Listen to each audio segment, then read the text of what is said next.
Hi, this is Yolanda Van Veen, and in this segment we're going to talk about how to prune daisies for winter. Now, daisies come in lots of colors and lots of shapes, and they're so beautiful.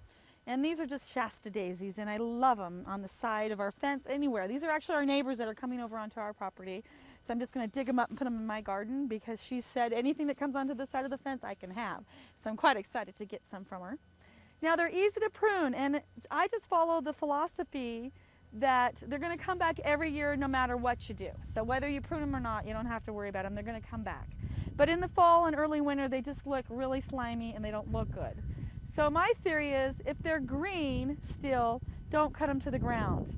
And an easy trick you can do is see what our neighbor's done right here. So as soon as they're done blooming too, a trick too is just cut them halfway down. And that way the lower leaves are still green, it's still getting photosynthesis. That's a great way to deadhead.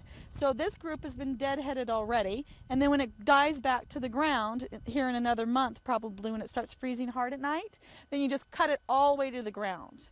This clump right here is already looking pretty trashy. It's had its day. And they were beautiful when they were in bloom. So right now I'm just putting it all the way, or just breaking them all the way to the ground, or just setting them to the side and letting them die. And I'll come in and clean it up.